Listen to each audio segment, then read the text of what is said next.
তার পূর্ণ 5 বছর সময়কাল পূর্ণ করুক, এটি হচ্ছে জনগণের প্রত্যাশা। সরকার জনগণের অভাব অভিযোগ সমস্যা এবং জাতীয় সমস্যাগুলো চিহ্নিত করে মানুষের সম্মান এবং মর্যাদাকে বৃদ্ধি করে সুখ এবং সমৃদ্ধশালী বৈষম্যমুক্ত বাংলাদেশ গড়ে উঠুক। সরকারের কাছে জনগণের এটাই হচ্ছে প্রত্যাশা। বন্ধুগণ, আমরা অত্যন্ত বেদনার সাথে লক্ষ্য করছি, মাত্র 2 মাসের ব্যবধানে এসে এই সরকারের প্রতিশ্রুতির ভঙ্গজনিত কারণে রাজপথে আবার আমাদেরকে বক্তব্য দিতে হবে, মিছিল করতে হবে। এটি জাতির জন্য অত্যন্ত দুর্ভাগ্যজনক। আমরা আজকে যাদের সাথে আন্দোলন করলাম, যারা অধ্যাদেশগুলো বাস্তবায়নের জন্য অঙ্গীকার করলেন, সংস্কারে নীতিমালা প্রণয়ন করলেন, অধ্যাদেশের আইন কি হবে তারা পরামর্শ দিলেন, গণভোটের দাবির বিষয়বস্তু কি হবে নির্ধারণ করলেন, জনগণ আমাদের সদস্যমত পোষণ করলেও আজকে এখন তারাই উল্টো বিপরীত মুখ হয়ে জনগণের বিরুদ্ধে আজকে তারা অবস্থান গ্রহণ করেছে। আমরা পরিষ্কার করে বলতে চাই, ওই জনগণ স্বাধীন বিচার ব্যবস্থার জন্য অধ্যাদেশ জারি করা হয়েছিল।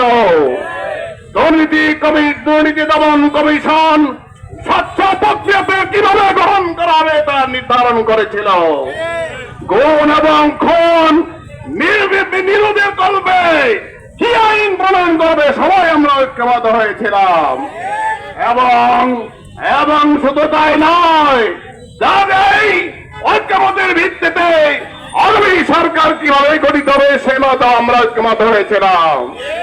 আমরা বেদনার সাথে লক্ষ্য করছি, যিনি 17 বছর গুমের শিকার হয়ে দেশের পার্শ্ববর্তী দেশে অবস্থান করেছিলেন স্বরাষ্ট্রমন্ত্রী ইলিয়াস হোসেনকে গুম করে আমরা এতদিন পরে জানতে পারলাম তাকে ধলেশ্বরী নদীতে হত্যা করে ভাসিয়ে দেওয়া হয়েছে।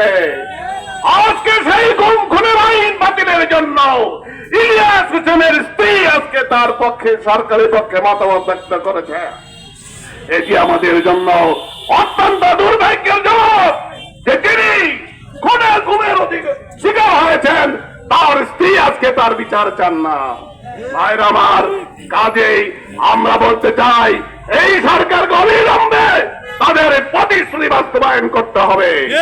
জনগণ সংস্কারের জন্য যে মতামত দিয়েছে, গণভোটে বিজয়ী করেছে, সেই গণভোটের বাস্তবায়ন করতে হবে।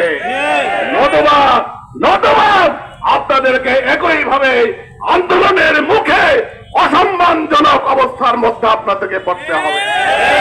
আমরা সেটি চাই না, আমরা সেটি আশা করি না।